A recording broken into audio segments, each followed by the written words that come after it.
यरूशलेम से कोई 7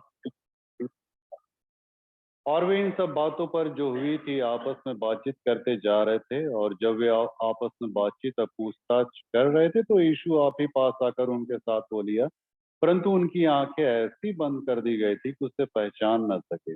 उसने उनसे पूछा, ये क्या बातें हैं जो तुम चलते चलते आपस में करते हो? वे उदास से खड़े रह गए। यह सुनकर उसमें से क्लियोपास नाम एक व्यक्ति ने कहा, क्या तू यरूशलेम में अकेला परदेशी है जो नहीं जानता कि इन दिनों में उसमें क्या क्या हुआ है? उसने उनसे कहा, पूछा, कौन सी बातें? उन्होंने उससे कहा, यीशु नासरी के विषय में, जो परमेश्वर और सब लोगों के निकट काम और वचन में सामर्थी भविष्यवक्ता था। और महायाजकों और हमारे सरदारों ने उसे पकड़वा दिया कि उस पर मृत्यु की आज्ञा दी जाए और उसे क्रूस पर चढ़वाया। परंतु हमें आशा थी कि यही इस्राएल को छुटकारा देगा। और इन सब बातों के सिवाय इस घटना को वे तीसरा दिन है। और हम में से कई स्त्रियों ने भी हमें आश्चर्य में डाल दिया है, जो भोर को कब्र पर गए थी और जब उसकी लोथ ना पाई तो यह कहते हुए आए कि हमने स्वर्गदूतों का दर्शन पाया, जिन्होंने कहा कि वह जीवित है। तब हमारे साथियों में से कई एक कब्र पर गए और जैसा स्त्रियों ने कहा था वैसा ही पाया, परंतु उसको ना देखा। तब उसने उनसे कहा, हे निर्बुद्धियों और भविष्यवक्ताओं की सब बातों पर विश्वास करने में मनमतियों, क्या अवश्य ना था कि मसीह दुख उठाकर अपनी महिमा में प्रवेश करे? तब उसने मूसा से और सब भविष्यवक्ताओं से आरंभ करके सारे पवित्र शास्त्रों में से अपने विषय में की बातों का अर्थ उन्हें समझा दिया। इतने में वे उस गांव के पास पहुंचे जहां वे जा रहे थे, और उसके ढंग से ऐसा जान पड़ा कि वह आगे बढ़ा चाहता है। परंतु उन्होंने यह कहकर उसे रोका कि हमारे साथ रह, क्योंकि संध्या हो चली है और दिन अब बहुत ढल गया है। तब वह उनके साथ रहने के लिए भीतर गया। जब वह उनके साथ भोजन करने बैठा तो उसने रोटी लेकर धन्यवाद दिया और उसे तोड़कर उनको देने लगा। तब उनकी आंखें खुल गई और उन्होंने उसे पहचान लिया, और वह उनकी आंखों से छिप गया। उन्होंने आपस में कहा, जब वह मार्ग में हमसे बातें करता था और पवित्र शास्त्र का अर्थ हमें समझाता था, तो क्या हमारे मन में उत्तेजना न उत्पन्न हुई? वे उसी घड़ी उठकर यरूशलेम को लौट गए और उन 11 और उनके साथियों को इकट्ठे पाया। वे कहते थे, प्रभु सचमुच जी उठा है और शमौन को दिखाई दिया है। तब उन्होंने मार्ग की बातें उन्हें बता दी, और यह भी कि उन्होंने उसे रोटी तोड़ते समय क्यों कर पहचाना। आइए हम प्रार्थना में जाएंगे। प्रेम परमेश्वर, हम तेरे वचन की ओर मुखातिब हो रहे हैं, और जो भी तू अपनी बातों को कहना चाहता है, हमारे मन अंतःकरण को खोल, ताकि हम तेरे वचन के आईने में अपने जीवन को टटोलते हुए तुझी में हम समर्पित रखें। मांगते हैं यीशु के नाम से, तुम्हें दे सकते हैं। आमीन। मंडली कृपया बैठ जाएंगे।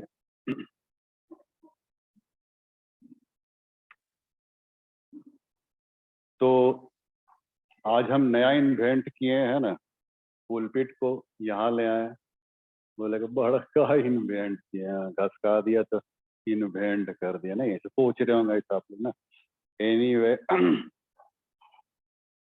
आज बड़े खुशी की बात है कि आज हम लोग फिर इस ईस्टर के ही अभी इस समय में हम लोग हैं। और यूं कहा जाए कि आज का जो टॉपिक है वो पुनरुत्थान के गवाह। आज हम इस संदर्भ में हम लोग बातचीत करने जा रहे हैं, पुनरुत्थान के गवाह। ये गवाह हम किसे कह सकते हैं? गवाह वो होता है जो प्रत्यक्षदर्शी होता है, जो मैंने किसी भी चीज को, इंसिडेंट को, इवेंट्स को, किसी भी घटना कर्म को वो अपनी आंखों से देखा या फिर अपने जीवन में उसको एकदम हार्टली महसूस किया, उसको हम लोग गवाह कहते हैं।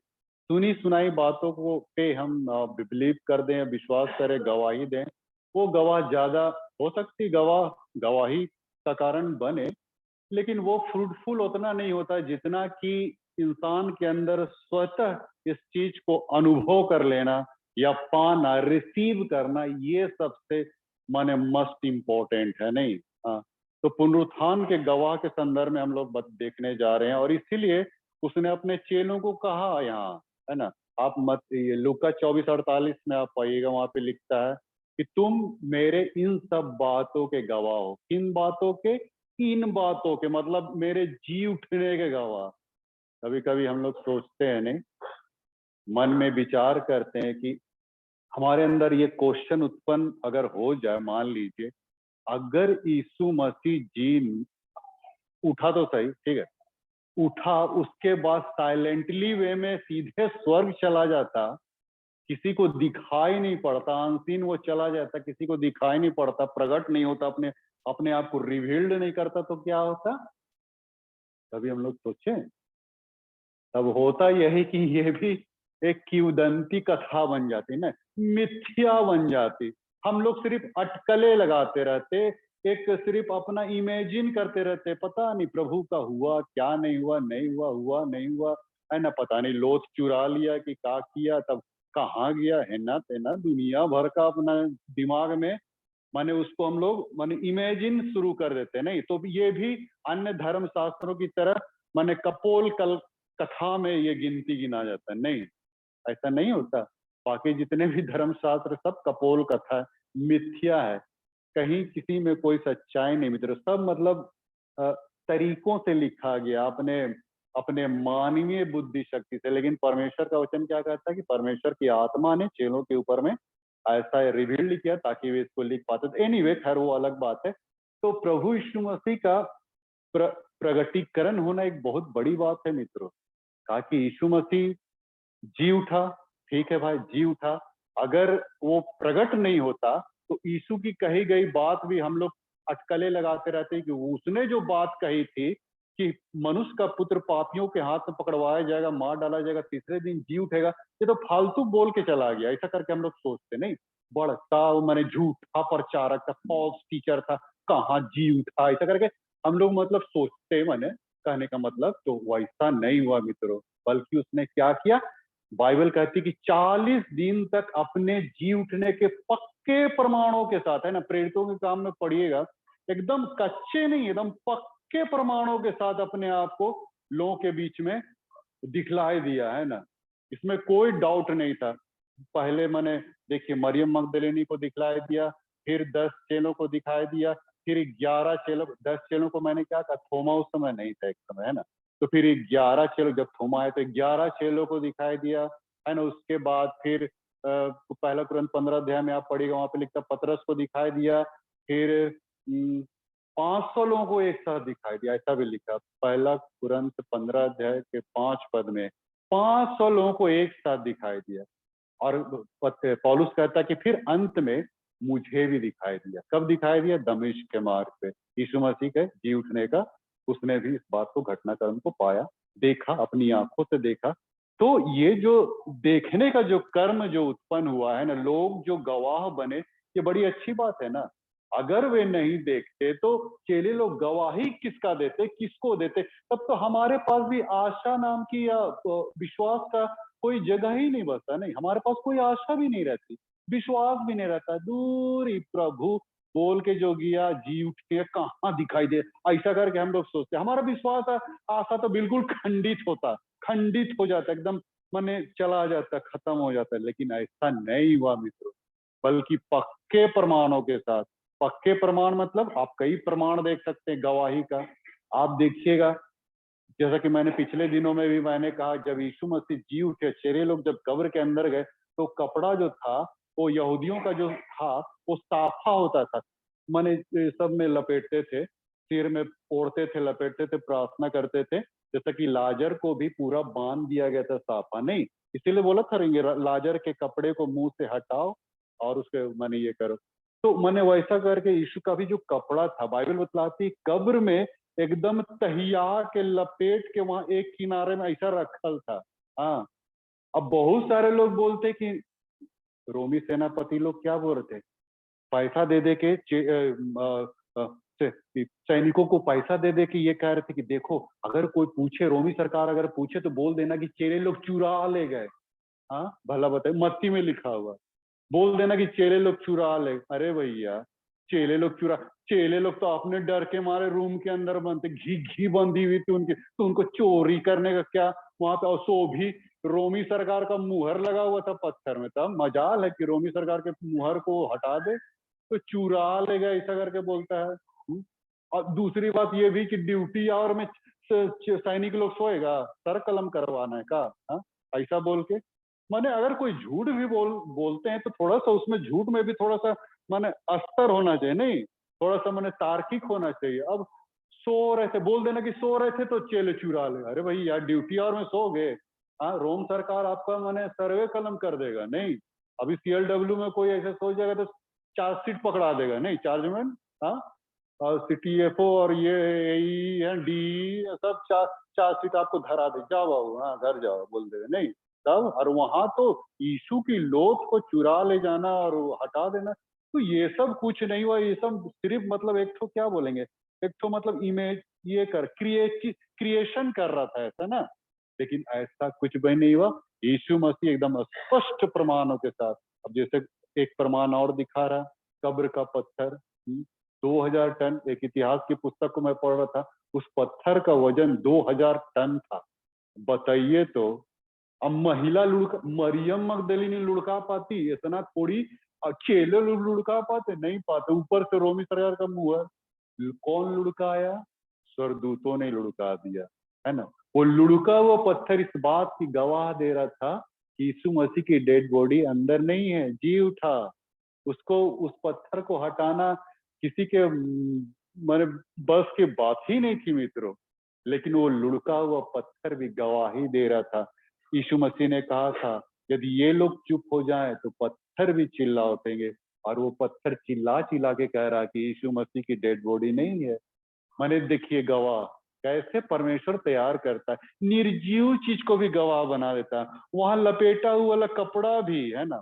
आदमी अगर चोरी करता है तो वहां थोड़ी फिर से सब सामान को, घर में अगर चोरी करेगा तो सब सामान को सरिया के थोड़ी चोरवा लोग जाएगा ना।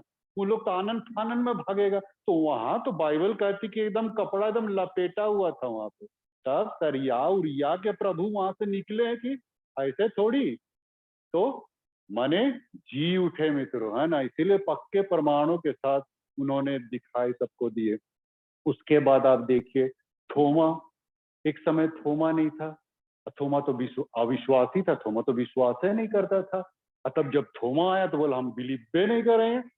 और जब यीशु मसीह प्रकट हुआ तो थोमा को बोला, ए थोमा, है ना, मेरे हथेली में अपनी उंगली ये डाल के देखा। तब थोमा ऐसे करके छुआ, बोला अरे ये तो यीशु मसीह है। हाँ, तब उसको विश्वास हुआ। ऐसे विश्वास नहीं कर रहा था, लेकिन जब देखा तब उसने उस बात को विश्वास किया। तो कहने का मतलब यहाँ जो मैं बताना चाह रहा हूँ, जो थोमा ने जो अपने उंगली को उसके हथेली पे टच किया, तो थोमा का जो अविश्वासपन था वो हमारे विश्वास का एक पैमाना बन गया कि यीशु मसीह क्या उठा, जी उठा। बहुत लोग बोलते हैं ना यीशु मसीह जी नहीं उठा, वो माने कोई दूसरा चेला को मारा गया था, यीशु मसीह तो कश्मीर भाग गया। कुरान में इसे बताया जाता है, यीशु मसीह तो भाग के कश्मीर चला गया, कश्मीर में यीशु मसीह की कब्र खुदी, ऐसा करके बोलता है। बताइए, इसीलिए यीशु मसीह दिखा दे, देखो बाबू तुम्हारे लिए हम कीले खाई है। और ठीक है, में थोमा जो किया ना, हम लोग कभी कभी थोमा को गरियाते, थोमा सकी थोमा, नहीं वैसा मत कहिए मित्रों। अरे उसका अविश्वासपन ही हमारे लिए विश्वास का एक पैमाना बन गया, मापदंड बन गया। अगर वो अविश्वास नहीं करता और अपनी हथेली को या नहीं, तो आज हम भी विश्वास नहीं कर पाते। लेकिन वो विश्वास करके वो पुख्ता प्रमाण दे दिया, हाँ यही यीशु मसीह है ना, यही यीशु मसीह जी उठा है, हालेलुया, ऐसा करके दम बोल दिया नहीं। और तब सचमुच मैंने गवाह को ठहराया, बनाया प्रभु है ऐसा ही। मैंने कहा ना 40 दिन तक अपने अपने जी उठने के प्रमाण को मैंने लोगों के बीच में भिन्न भिन्न तरीकों से दिखाया। यहाँ पे भी हम देखते हैं इमाउस के मार्ग पे, वहां पे भी 2 व्यक्ति गवाह बने, हालांकि शुरू में नहीं पहचान रहे थे। जानते हैं, जब कोई जी उठता है, एक तो बात मैं बताना चाहता हूँ, अगर कोई जिसका पुनरुत्थान होता है, अब लाजर की बात नहीं कर रहे हैं, उसको तो सब चीन लिया, लेकिन यीशु मसीह को चिन्ह नहीं पा रहा था, बहुत लोग पहचान नहीं पा रहे थे। कब्र में भी जब मरियम मगदलिनी गई तो उसको क्या बोलते, ए माली, है ना, उसको माली समझ ली, गार्डनर होगा जरूर नहीं, और तब यीशु मसीह को माली बोल दी नहीं। तो कभी कभी लोग नहीं समझ पाते क्योंकि उसका शरीर जो था ना, पुनरुत्थित शरीर था, इतना महिमामय शरीर था। पहले देखा होगा यीशु मसीह को दूर गंदा संदा पहन ले रहता, ऊपर से दाढ़ी उड़ी बढ़ल, ऐसा टाइप का देखा होगा ना लोग। लेकिन बाद में जब देखा तो पूरा एकदम महिमामय रूप, शरीर पूरा माने वस्त्र, चेहरा, मोहरा सब कुछ बदला हुआ। तो मरियम मगदलीनी समझ नहीं पाया, कहती माली, है ना। बहुत लोग नहीं समझ पाए मित्रों। क्लियो यहाँ पे देखिए, इमाउस के मार्ग में भी, वहां पे भी चेले लोग नहीं समझ पाए। अच्छा, एक जगह जब चेले लोग झील में पकड़ रहे थे मछली, तो वहां भी जब यीशु मसीह प्रकट हुए तो चेले लोग क्या बोलते, अरे भूत, ले बेटा यीशु मसीह को भूत बना दिया, बताइए, भूत आ गया। तो यीशु मसीह बोला, अरे इधर आओ, हाँ मछली लाओ, मछली लाओ, हाँ ऐसा करके बोला, मछली लाओ, भुना और मछली, तो बोला हाँ लो प्रभु, लो, हाँ। तब उसको खाया जब, तब बोला ये तो यीशु मसीह है। सही ना, अगर भूत रहता तो खाता मछली, आत्मा खाता नहीं खाता, लेकिन चूंकि वो शरीर जी उठा था, इसीलिए खा के दिखा, देखो बाबू चिंगड़ी मछली खा रहे हैं हम, है ना, तुम लोग के साथ बैठ के ऐसा करके बोला यीशु मसीह। तब उन लोग को बिलीव हुआ, अदरवाइज नहीं बिलीव कर रहा था। अब इमाउस के मार्ग में भी वही हाल। हाँ, यीशु मसीह भी साथे साथ चल रहा, चटकारे ले रहेगा, और दोनों बतिया रहा है, तुमको नहीं मालूम है, हाँ क्या हुआ था इन दिनों, नहीं नहीं पता, ऐसा करके यीशु मसीह बोलता, कहाँ हुआ, ऐसा करके बोलता है।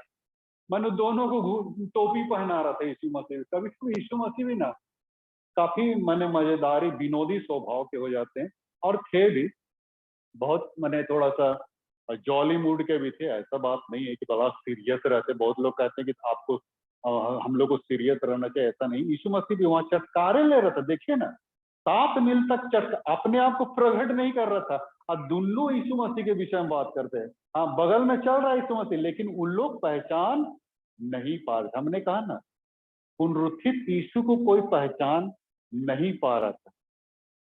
यहां मैंने एक बात को नोटिस किया, और ये रास्ते को नोटिस किया मैं।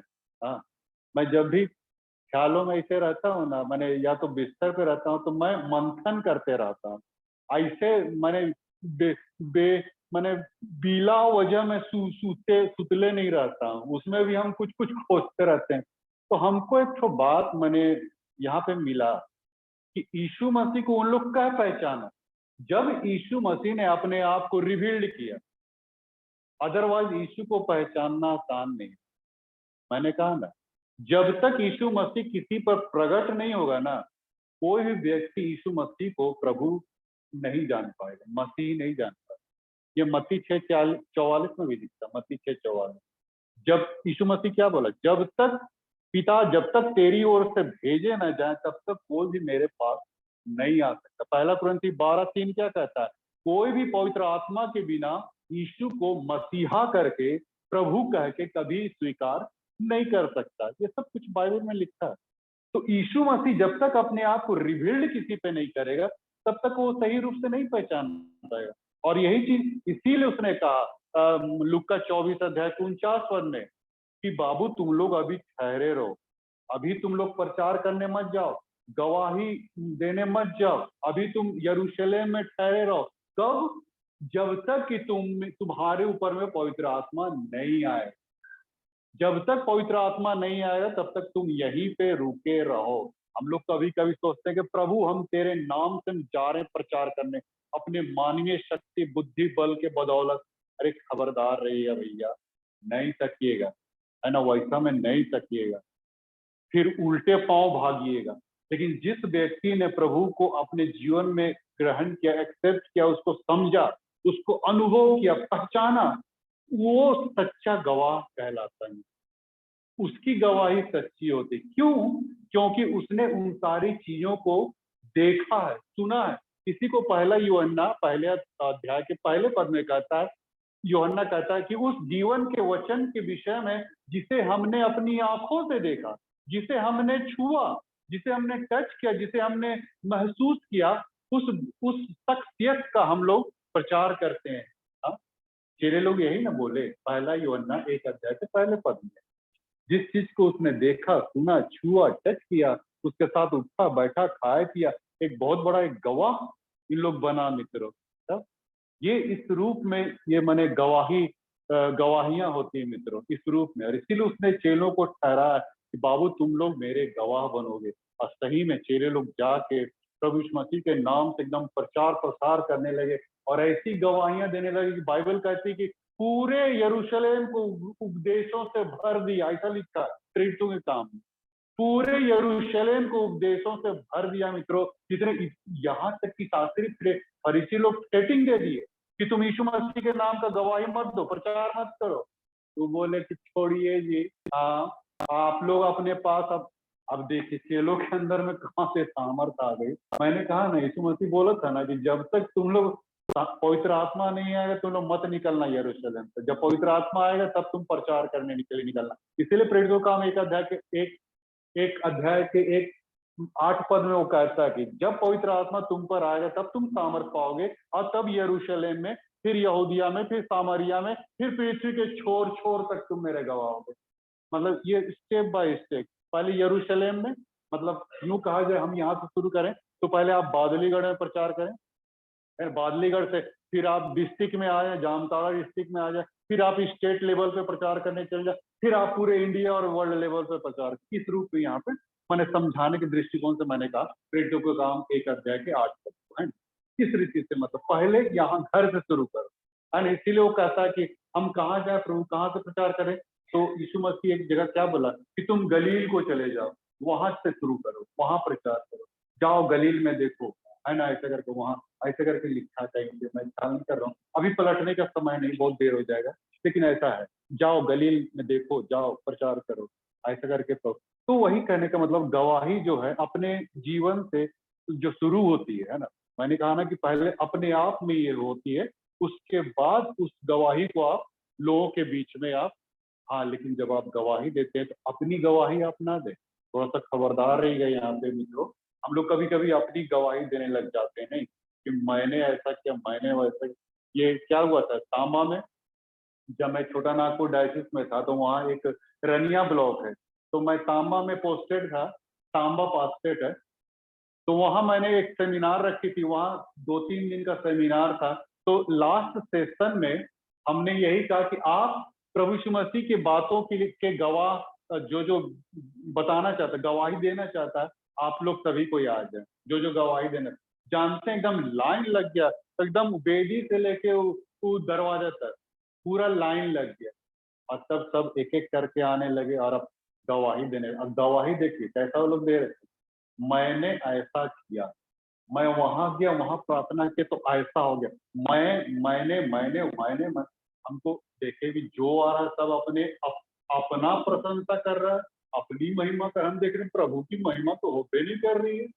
तब मैं तुरंत माइक पकड़ा, लेकिन मैं बहुत जल्दी क्रॉस कर जाता हूँ, जहाँ प्रभु की महिमा नहीं होती ना वहां मैं तुरंत क्रॉस कर जाता। तुरंत माइक मैंने पकड़ा और मैंने भीड़ से यही संबोधित किया, गवाहों से, कि देखिए आपने क्या क्या किया वो मत बताइए, ये घमंड की बू आती है इसमें, घमंड की निशानी। लेकिन प्रभु ने आपके लिए क्या किया उसको बताएं। प्रभु ने आपके जीवन में कैसा अनुभव दिलाया, कैसा आपको एहसास कर, कैसा उसका प्रकाशन दर्शन, वो उसके द्वारा तब वो प्रभु की महिमा होगी। आपने क्या क्या नहीं किया भैया ताखा में रख दो, है ना। कभी कभी हम लोग लिस्ट बनाते प्रभु, है ना, हम ऐसा, देखिए लास्ट के दिन में प्रभु बोलेगा कि हे कुकर्म करने वाले चले जाओ मेरे पास। मत्ती 7 अध्याय के 24 पद में वहां पे लिखता है ना कि बहुत सारे अंत के दिनों में लोग खड़े होंगे, कहेंगे प्रभु मैंने तेरे नाम से दुष्ट आत्माओं को निकाला और तेरे नाम से प्रचार किया, तेरे नाम से गवाही दी, तेरे नाम से ये क्या वो क्या। प्रभु वो खुल के कह देगा हे कुकर्म करने मेरे पास चले जाओ, ऐसा कुछ लिखता है। कहने का मतलब मैं कह रहा हूँ, ठीक है, गवाही जो देनी है हमको प्रभु की देनी है ना, अपनी नहीं, है ना।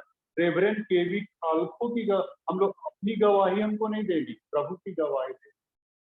इसीलिए एक बात को हमेशा नोटिस कर लीजिएगा, और मैं पहले भी इसको बताया था, जब हम लोग तो बहुत सारे लिस्ट बनाते हैं ना, लेकिन यीशु मसीह जी उठने के बाद एक ही बात का सबूत पेश किया, और वो क्या था,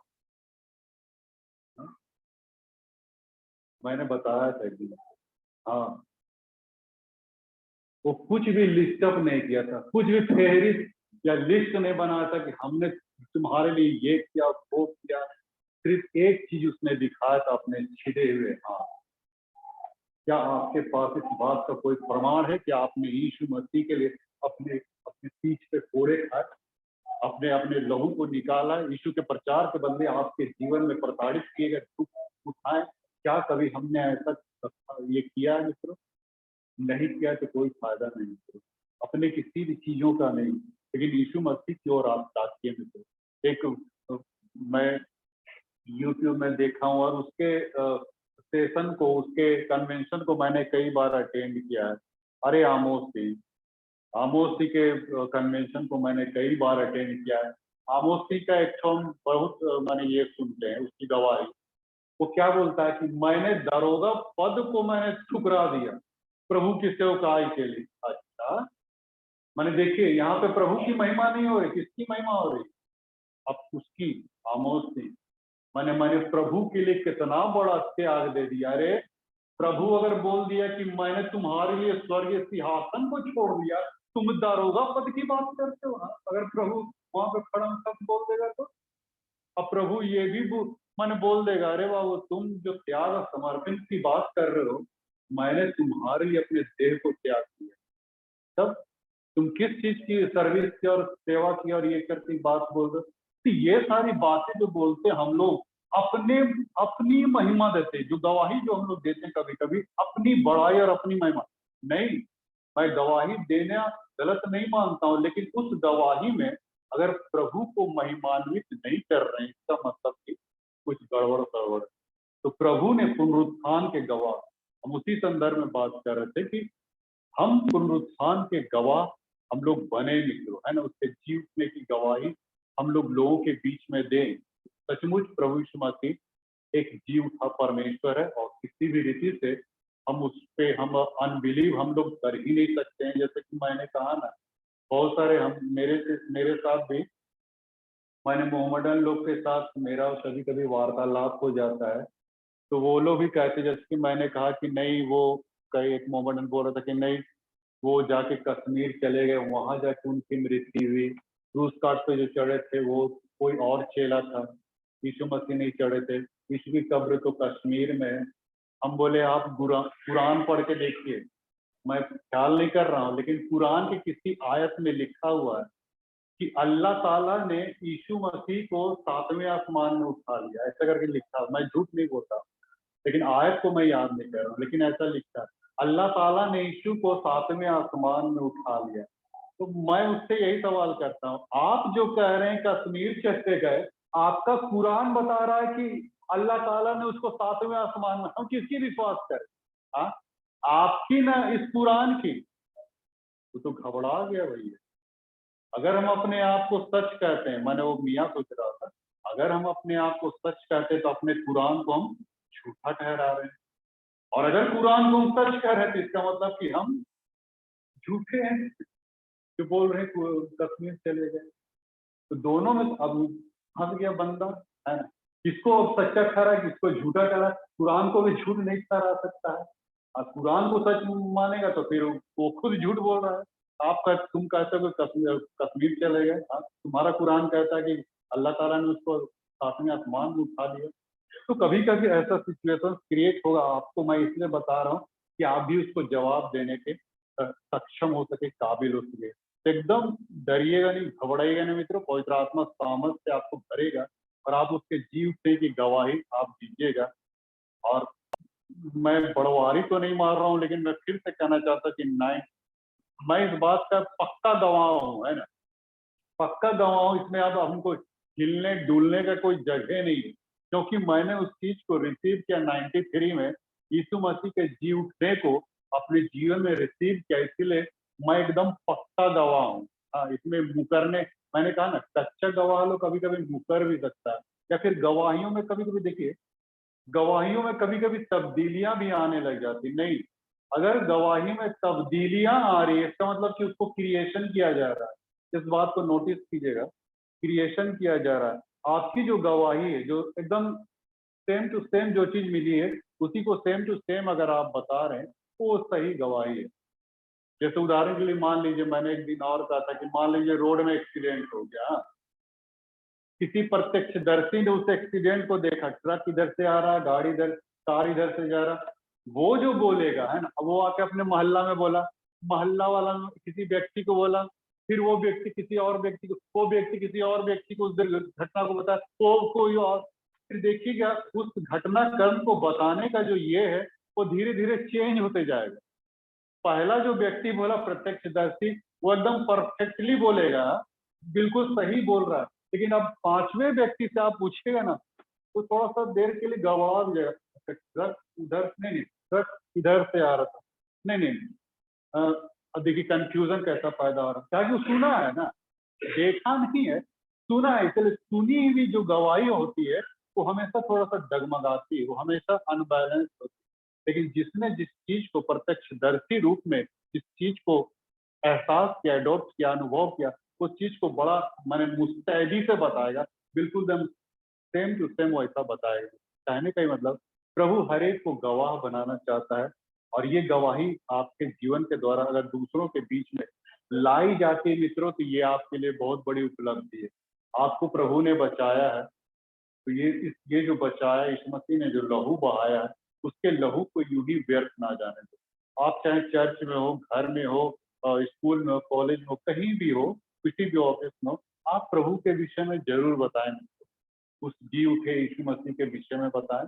अदरवाइज आपसे कल को लेखा लेने आ जाएगा, तो फिर आपको जवाब देते नहीं बनेगा कि आपने माने प्रभु को के विषय में आप लोगों को बताया कि नहीं बताया, तो बहुत मुश्किलात में पड़ जाएगा। तो इसलिए जहां तक हो सके मित्रों, आपको, हम मसीही लोग हैं, और इस मसीहत को हम लोग माने यहाँ तक समेटे ना रहें, बल्कि लोगों के बीच में भी हम लोग को डिलीवर्ड करें, ताकि बहुत सारे लोग जाने सुने समझे कि वास्तव में इस संसार में, इस पृथ्वी में एकमात्र यीशु, प्रभु यीशु मसीह था, जो एक उद्धारकर्ता के रूप में और परमेश्वर के पुत्र के रूप में गया।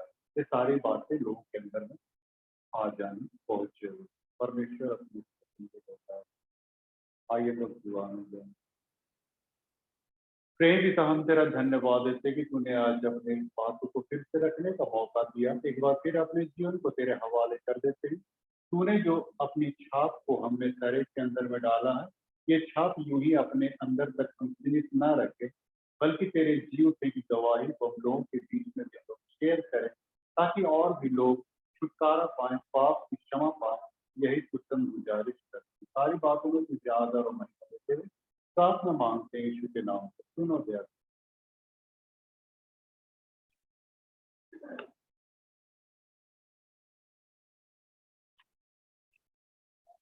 हम लोग